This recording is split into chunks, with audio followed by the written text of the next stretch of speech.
Good morning, team, and welcome back to Cajun Tiger Plays. This is a Let's Play series, and we are playing through Dyson Sphere Program. I'm Cajun Tiger, and I will be showing you the ropes for what we're going to do today. First thing we're doing is we're using a new technique that I learned or remembered. I can't tell you which because I don't know if I didn't remember it or not. Control click. Control click will empty a container or a factory assembler or smelter of all of its contents that are being produced in the case of a factory and being stored in the case of an assembler or of a depot. So I'm also going to expand our build number or build quantity so we get 3 stacks of smelters and 2 stacks of assemblers. If we right click on, well, we're going to click there, we're going to right click and take half a stack of these just so we have them with us, half a stack of these in case we need to make oil refineries, and half a stack of these. Now, if you were paying attention earlier, grab a couple stacks of sorters while we're finishing up here. We'll come over here and I will show you again how this works. When we click on a depot, we get everything out of the depot. When we click on, bring up my menu, when we click on a construction facility like a smelter or a assembler, we just get whatever's in there. So we get stone from those. And I'm grabbing stone because we're going to go into our build menu and we're going to pick foundations. And we're going to make a bunch of foundations today because we're going to need a lot of foundations in the next few episodes to do everything that we need to do. All right, while that's building, I did want to come over here as well, and I want to talk about this hydrogen rod array that we built. It is working great right now. That is because we had a backlog of hydrogen. So I thought I had messed up, and I was annoyed at myself for a few days because we're using 10 hydrogen every 6 seconds. We know that these were for just the overflow, so we're using 10 hydrogen because we have 6 of these. We're going to be using 10 hydrogen per second. We don't make 10 hydrogen per second. We can come over here and we can look at the recipe, and there we would find out that for all 6 of those we make about 1.5 hydrogen per second. And then we could come in here and look at our graphene recipe, and we can see that our 4 chemical plants on the other planet are making about 2 hydrogen per second. So we're somewhere around 3, nowhere near the 10 that we need. So this array of generators is going to go cold. And a bunch of these generators toward the end, until we get more hydrogen, are going to be showing no fuel, no fuel, no fuel. So it was kind of a waste to build as much as we did, but at the same time, we needed somewhere to sink our hydrogen. So if we weren't putting our hydrogen in there, it would be stocking up over here in that tower and in the tank that we built, and when it filled up, it would stop these refineries from making the refined oil that we need. The same thing with our other planet with our graphene. We would stop making graphene and we would be stuck with no hydrogen or graphene coming out. We don't want that, so now we have a place for our excess hydrogen to be sunk, so we can use it for something. And it's beneficial because it will give us power as we need it. So that's just a call out. It is not as bad as I thought it was. It's not a total waste. It is useful. It will just eventually run out of fuel rods, and we'll only get enough fuel rods for this first section up here. Okay, we're going to hang out here for just a minute because I want to do today's shout out. Today's shout out is for a viewer who recently left a comment for me. I do record these ahead of time, so some of the things in the comment, the tips that he reminded me of, were things that I had already remembered and we were using in videos that are going to be published soon. But I did want to say thank you to him for giving me a comment and giving me some information that I had forgotten and wasn't using correctly. One of the things he mentioned was how we stacked our generators here, that they can feed into each other. We had just built this in the video he watched, I believe, and he was commenting that we can stack these, and we probably should have. Something else that he mentioned is that when we go to another planet, we can click this little arrow and we can get a cool little line that helps us orient ourselves in our travels to another planet. And then the last thing he mentioned was something that I knew existed, but I didn't realize how powerful it was until his comment made me come in here and look a little bit deeper. This button right down here is our upgrade facility. We can click the button or press U and it brings up upgrade mode. We can upgrade facilities or buildings, we can upgrade belts, and we can upgrade sorters. We do not have upgrades for facilities yet. We do not have upgrades for belts yet. We do have upgrades for sorters. Unfortunately, I thought that our Mark 1 sorters had to be upgraded to Mark 2, which would then have to be upgraded to Mark 3.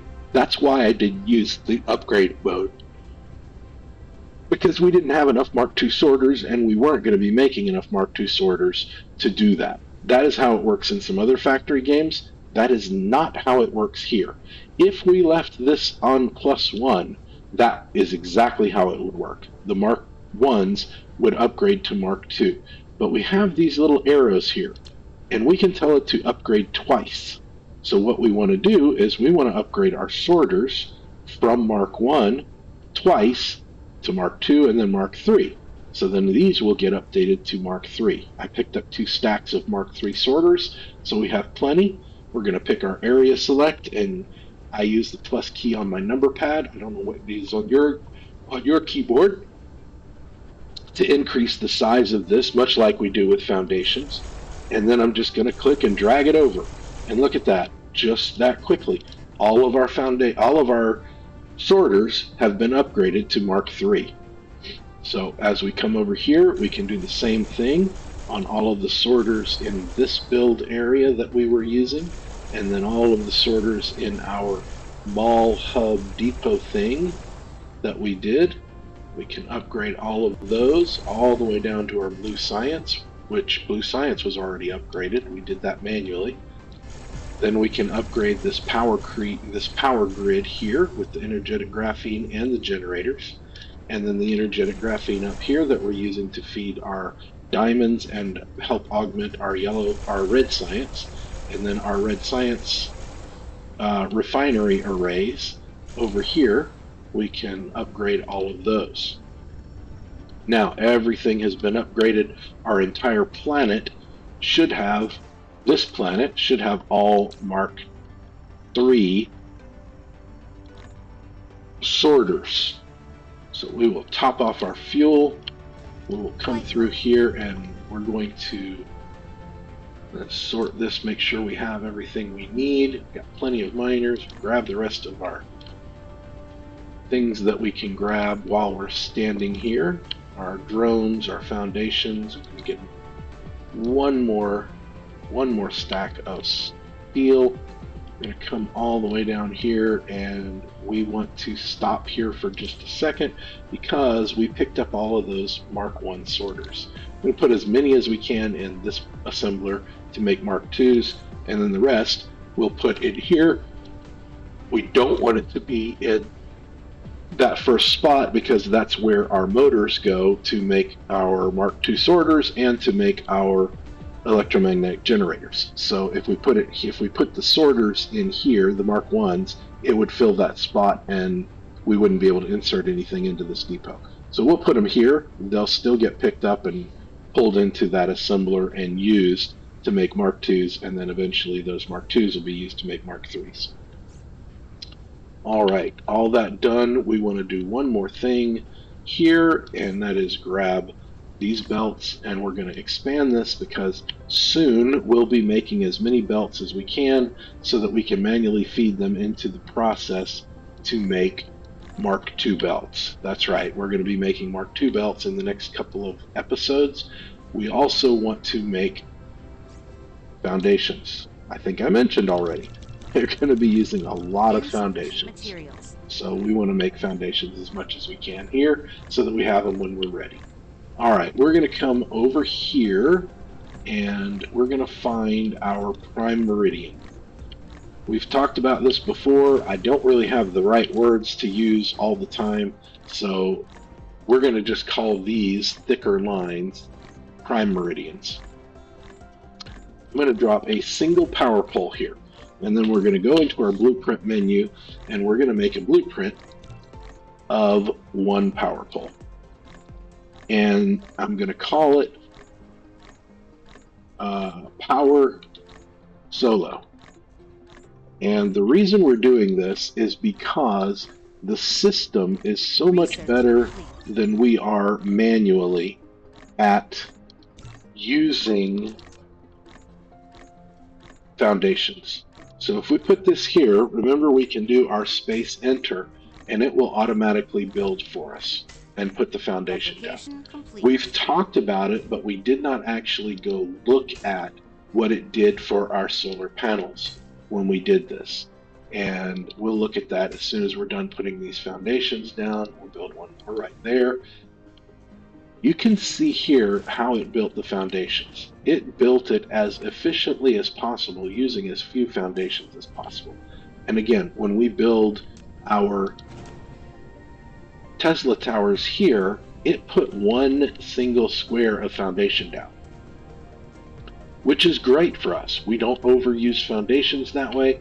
Eventually, we won't care because we'll have enough foundations to cover everything.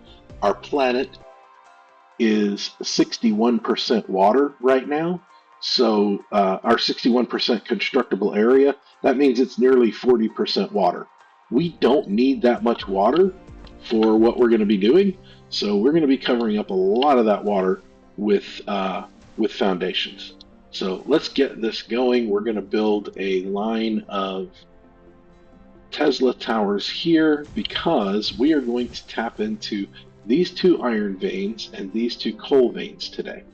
We're going to tap into them to put them in a planetary logistics station so that we can use them anywhere on the world that we need to build something. And we will work later today on our very first of our standard build structures, build plans. We'll use it. We'll create a blueprint and we will save that blueprint, and it will be very much a standard build, and I'll explain that in just a little bit when we get there. Depleted. So we're going to build our miners here. This is the tedious part of the game, but it's something that you have to do. We got to build miners so that we can get resources so that we can build stuff. So we need to get 6. There we go. This, like I said, is the most tedious part of the game to me. I hate having to come in here and do this all the time, but it is part of the game. And eventually we will get a better version of the miner, and it will make life a whole lot easier for us in mining. But it takes both purple science and green science cubes as well as all of our normal typical science cubes that we've been using. So the blue, the yellow, the red, all of that in order to make those fancy miners. So what we're doing here is we are going to build through this area. We need to make sure that we have 6 miners on each of these deposits. Again, each miner needs to cover at least 6 of the nodes, the veins, because that's how we make sure that we have a full belt coming out of the mining area. And we definitely want a full belt as often as we can. When we start depleting things and going further down the road of depleted resources, we may not be able to have 6 all the time, but as much as possible, we want to have 6 belts or 6 miners so that we can have full belts coming out. Let's see. We need one more here. All right. So yeah, so six belts, six miners is three full belts coming out, and the reason is because if you remember, our planetary logistics station has on its base, it has three entry exit points per side. So we can have from each of these, we can have three belts and take them straight into our planetary logistics station. So that's why we want three belts from each of these nodes, so we can fill up a planetary logistics station. Almost there. Again, sorry, because this is the tedious part of the game, but it is part of the game.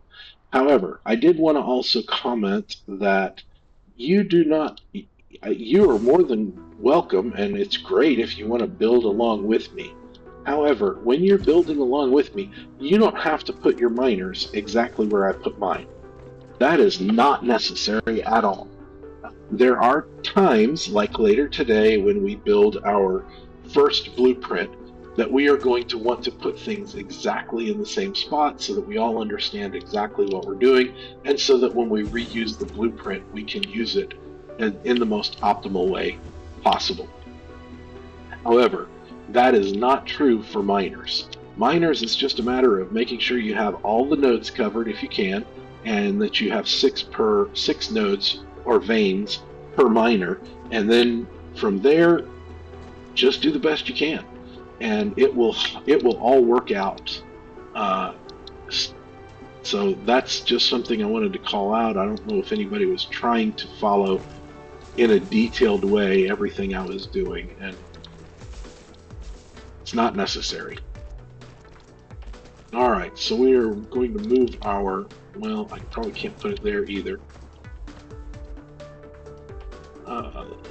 Let's see, that was probably not the best thing to do, so let's see, can we bring this line here, here, and there, and then we'll bring this one out and over to here. There we go. That's much better. That's much better. All right, let's put a Tesla tower there, and then we can come in with a belt here. And that belt can cut across and go in. There we go. This is something that you'll run into every once in a while. I've been talking about this, frustrated with myself, not with myself, but with how the game works. But it is a feature of this automatic belt. So I want to go in the left-hand side. It's trying to automatically snap me to the middle. I just click a little bit closer and you can go right in. So it's not a big deal, not a big problem, but I did want to make a mention of it just in case anybody else was running into a similar issue. It's frustrating, but it's easily solvable. All right, let's get this one over here, and it will be the last one on the south side of our planetary logistics station. And then we'll bring these two over this way, and they will go in. Let's cut it a little close here just in case we need that room, or we may need this space here for other lines of belts to come through. Alright, this is going to be one of those tricky ones that doesn't want to connect, so let's see if we can get it to connect with an R. Doesn't look like it wants to connect at all with any of our methods. Alright, that's okay. We can just remove this and take it out one extra line further and bring it this way, and then we'll be able to, oops, that is not what we wanted to do. Well, the drones are working against me. There we go. Connect that and then bring the line out here. So yeah, I told you before, my niche in this game is being able to show you that you don't have to be optimal. I am very good at proving that you don't have to be optimal in order to play this game. So hopefully you enjoy watching and appreciate the videos where you can see that it's great to be optimal, but you don't have to be optimal all the time. You can make mistakes, and as long as you're enjoying the game, keep on playing, keep on enjoying. Alright, this one is going to need to go to the middle. And then this one will go to this left side from where we are. Let's bring him up here. And then we'll get our last little bit of... Don't want to go all the way across the map with that, so let's just bring him down here. Oh, no, he's got to go all the way to there. So yeah, so that is one of those situations where we are crossing the line. Oh, we can't go in. That's what the problem is. I'm not paying enough attention to what I'm doing. We are not going to be crossing the fault line, so we're just going to go straight in there. What have I done? I've done something incorrect. Ah, there it is. I see what I've done. Okay. Alright, we need to go the other way with this. We need this one to come out to down here, and he'll go in there. He'll go there, and then this line will come in here. There we go. Now we're set. Now we're looking good. This one can come in here. Bring this over that way. Bring this one to there, and then these last two can just go straight in to there. There we go. Alright, with all that done, we will get our power poles set up, our Tesla towers set up, and again, we don't necessarily need to have a Tesla tower so that it covers the entire group of miners. It's nice if you can, but don't feel like you're obligated to do it that way. Just find a way to cover it. You don't want to use too many Tesla towers, but using 2 or 3 just so that you can make sure you get good coverage is perfectly fine. I would not worry about that at all. Like here, I'll end up using 3 this time just so we can get full coverage there. And then up here, we will probably use 3 again. There we go. 3 as well there. All right, let's jump in here, and we're collecting iron, and we're collecting coal, and we're going to supply that to the logistics network. We're going to put 20 of our drones in, and we're going to increase both of those, and we should see full belts flowing in from all over the place. All right, is everybody ready? We're going to fly up to the North Pole. We're going to have a quick geometry lesson. And it will make sense in a little bit, I promise you. All right, up here at the North Pole, we have a single dot from which radiates all of these lines. There are, these lines create 20 sections around the globe, and each of these sections, as you get down to the equator, will have 10 of these 5x5 grids. The fault line north and south of the equator and the equator itself, that area has 10 5x5 grids in each of these sections. If you draw a line from here all the way to the South Pole, that line on the prime meridian or on one of these other lines, it will be unbroken or unjagged as you cross fault lines. So you can see as we follow this one down, it stays in exactly the same. It's not jagged like these others. So that is a good thing. If you draw a line from top all the way to the bottom, you would have an arc covering half the globe. If you connect that South Pole and come up on another line, a different line, then the area in between is going to look like some weird spherical pie-shaped thing. And that is called a lune. L-U-N-E, not L-O-O-N. L-U-N-E. And so at the equator, we will have 2 sections of the lune in the area at the equator. We're going to go there now. And it will have a total of 20 of these 5x5 grids. The reason that's important, jump into our build menu real quick. When we get to our Mark III belts, they have a speed of 30 per second. The build that we are about to start, we are going to be doing it for simple 6 per second belts. However, When we get to Mark 3 belts, we want to have 30 per second. It's going to take one smelter for each second. So in those 25 by 5 grids, starting here, going all the way over in our 2 loons, we are going to have a total of, be able to fit a total of 30 smelters. So it is exactly what we need, almost like somebody designed it that way, which is kind of cool.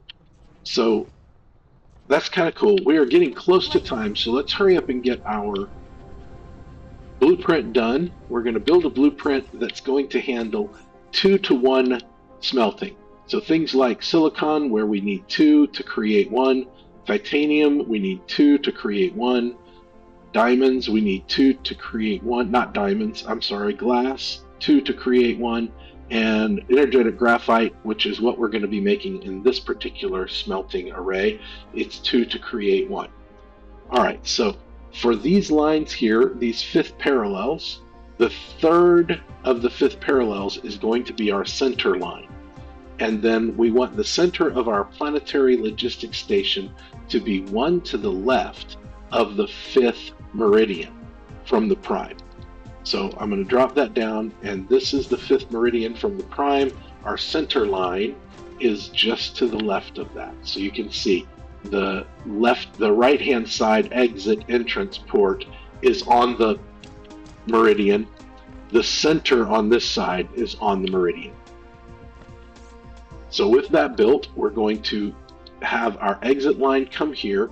We're going to choose filter number 1, and we're going to come all the way out to there. We're going to come here, we're going to choose filter number 1, and we're going to come all the way out to there.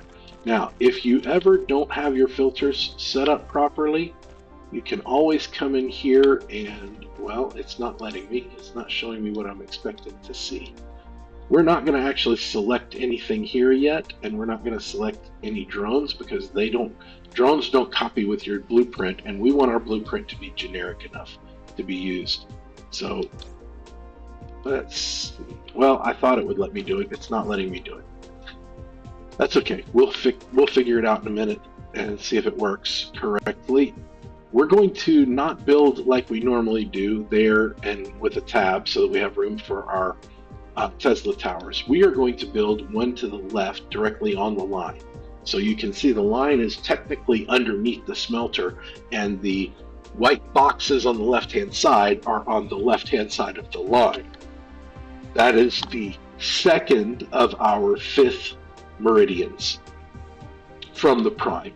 So we're going to build there, and we're going to build, we don't want a tab in between, but we do want 6.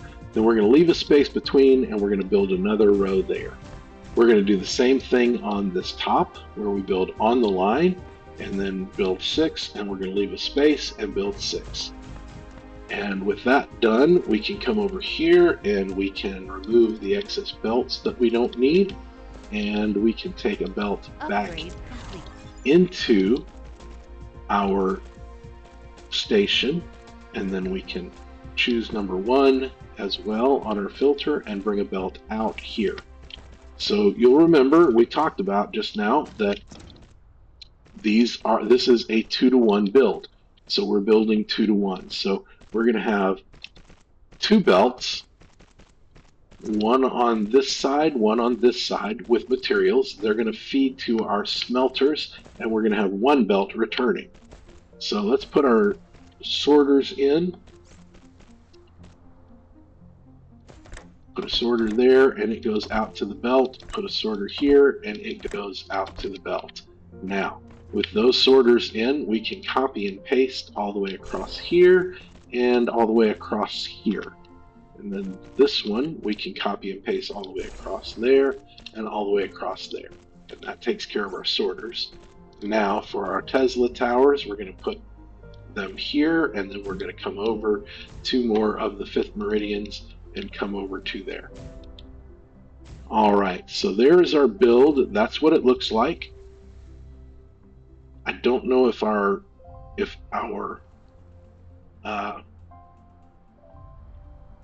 filters will be remembered correctly. Hopefully they will. If not, I'll show you how to set them in just a minute. We're almost out of time though, so let's come in here and let's make this blueprint. Select everything, but don't select the Tesla towers that are on the prime meridian. We don't want those. We also don't want to come down far enough to select what's at the equator. We don't want that.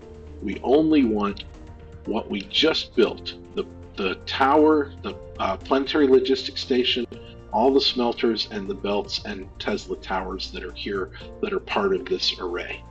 All right, we're going to call this Smelting 2-to-1, and in parentheses we're going to say Mark 1 because it's Mark 1 belts.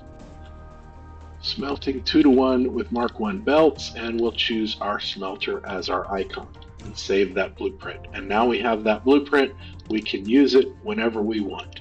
Now the cool thing about the way things work here is we can build this 3 times between here and the next fault line. Obviously not right here because we're doing a bunch of mining, but we can build it 3 times. And then on the south, we'll be able to build it 3 times between here and between the equator and the fault line. So what makes that nice is that gives us the ability to build 6 of these arrays. And again, remember, we can do 10 of them around the planet. And so that's 60 arrays of processing that's smelting things. And then past the fault line, from the fault line north and the fault line south to the following fault line, we'll use those 10 5x5 grid boxes to make our assembly arrays. And we'll talk about that eventually. But this is our array. Our array is built, and we are going to set it up to pull coal in and to create energetic graphite. We will change that to demand, and we are going to put 20 of our drones in here, and we'll change our recipe to energetic graphite and copy and paste that over, and we can copy and paste it there. And then we'll change this recipe as well to energetic graphite, and we'll copy and paste that over and copy and paste that over here. All right, that is all we are going to do today. You can see our energetic graphite coming in, slowly building up here. We're going to let it build for a little bit. We're going to head up to the North Pole in our next episode, and we're going to build an array to actually use this to help our power situation. So our power situation, we're bordering on getting too much going on, so we need to build more power. And as our thermal power plants burning the hydrogen rods goes further and further away, we will need more power. So we're going to use this particular array. We'll feed our energetic graphene, and it will help us to have a full power generation scheme up at our North Pole. All right, we're getting very close to having full belts on either side. We should see that soon. It takes a little bit of time for the coal to come in and back up, but once it backs up and it's all in, we should be seeing full belts coming out if everything's working correctly. Because our smelters, again, we didn't talk about this, but the smelters do have a production speed of 1, so it is not going to slow things down because of our smelters.